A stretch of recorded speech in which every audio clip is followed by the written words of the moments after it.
सोमवार को केंद्र सरकार ने दिल्ली की कैबिनेट के उस निर्णय को पलट दिया और केंद्र सरकार ने एलजी साहब ने आदेश जारी किया है कि दिल्ली के हर अस्पताल में सबका इलाज किया जाएगा। मैं देख रहा था टीवी पे कुछ लोग कह रहे थे कि केंद्र सरकार दिल्ली की कैबिनेट के फैसले को पलट नहीं सकती। एलजी साहब के पास दिल्ली के फैसले को, दिल्ली में चुनी हुई सरकार है, अभी कुछ महीने पहले चुनाव हुए थे जिसमें 62 सीट आई थी। दिल्ली की चुनी हुई सरकार के कैबिनेट के निर्णय को एलजी साहब या केंद्र सरकार पलट नहीं सकते। कुछ लोग ऐसा कह रहे थे। कुछ लोग कह रहे थे कि दिल्ली में खुद इतने सारे केस हो रहे हैं, दिल्ली के लोगों को खुद इतने बेड्स की ज़रूरत पड़ेगी। मेरा अब ये कहना है, केंद्र सरकार ने निर्णय ले लिया, एलजी साहब ने आदेश पारित कर दिया। ये समय असहमतियों का समय नहीं है, ये समय एक दूसरे से डिफर करने का समय नहीं है। अब जो निर्णय हो गया केंद्र सरकार का, एलजी साहब ने जो आदेश दे दिया उसको लागू किया जाएगा। एलजी साहब के आदेश को अक्षरशः लागू किया जाएगा, केंद्र सरकार के निर्णय को लागू किया जाएगा।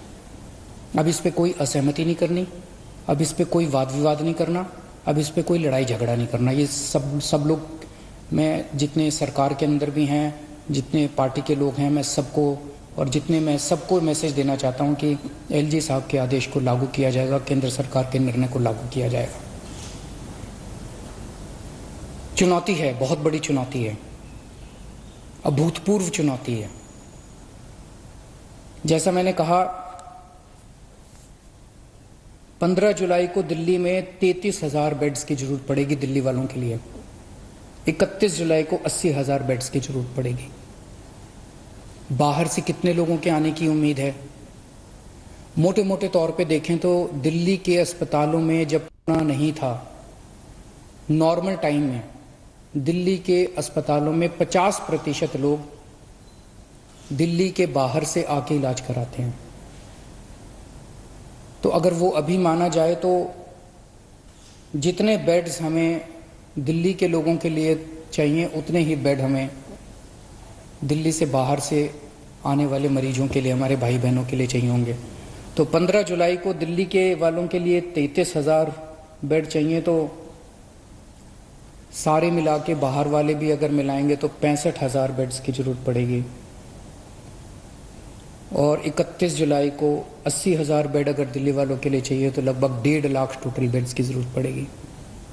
बहुत ज़्यादा बड़ी चुनौती है, आसान काम नहीं है। लेकिन इतना मैं कह सकता हूँ कि हम पूरी कोशिश करेंगे, तन मन धन जो बन सकेगा। ये हमारी जिम्मेदारी भी है और ये सेवा का काम है।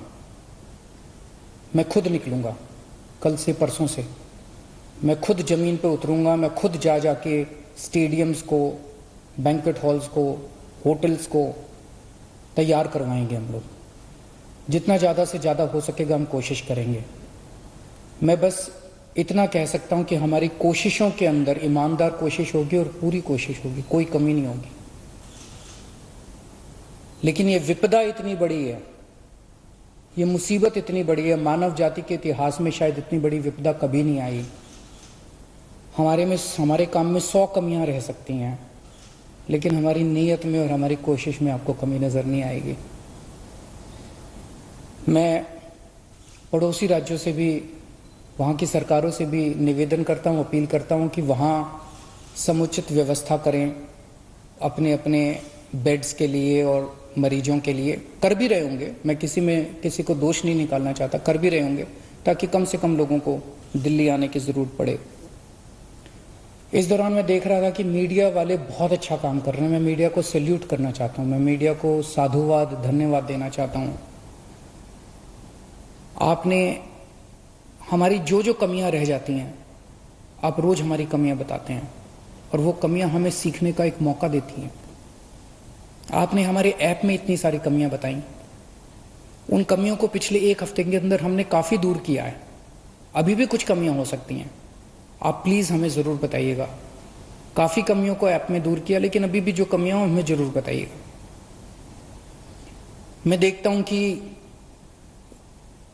लगभग हर चैनल पे कुछ पेशेंट्स को या पेशेंट्स के रिश्तेदारों को, दोस्तों को, वो किस तरह से बताते हैं कि कई अस्पतालों में गए, मैं पहले इस अस्पताल में गया, मैं इस अस्पताल में गया, मैं इस अस्पताल में गया, मुझे इलाज नहीं मिला, मुझे बेड नहीं मिला। मैं सोच रहा था कि टोटल कितने 10, 12, 15 चैनल होंगे। उन 15 चैनलों पे 15 या 20 केसेस बताए जा रहे होंगे, लेकिन ऐसे लोगों की संख्या जिनको तकलीफ हो रही है, जिनको बेड नहीं मिल रहे, उससे कहीं ज़्यादा है। केवल 15-20 लोग नहीं है जो टीवी पे आए। लेकिन मैं आपकी जानकारी के लिए बता दूं, पिछले एक हफ्ते में एग्जैक्टली 8 दिन में दिल्ली के अस्पतालों में 1900 लोगों का एडमिशन हुआ, 1900 लोगों को बेड मिले हैं दिल्ली के अस्पतालों में। और आज 4200 बेड अभी खाली हैं। लेकिन ये 4200 बेड मोस्टली सरकारी अस्पतालों में खाली हैं, प्राइवेट के मोस्टली भर गए हैं। उसका भी इंतजाम कर रहे हैं, कोशिश कर रहे हैं। लेकिन पिछले 8 दिनों में 1900 लोगों को बेड मिले। लेकिन एक तरफ जहां 1900 लोगों को बेड मिले, वहीं कम से कम 150-200 लोगों को बेड के लिए धक्के भी खाने पड़े। तो जब टीवी चैनलों के ऊपर एक एक केस बताया जाता है, मेरी टीम एक एक केस पे गौर करती है और हम उससे सीखने की कोशिश करते हैं। एक तरफ हम कोशिश करते हैं कि उस व्यक्ति को हम उसकी विपदा दूर कर सकें। Hello everyone, this is Rahul Kamal here. Hope you enjoyed this video. For the latest news and analysis, like and subscribe the India Today YouTube channel and don't forget to press the bell icon to stay updated.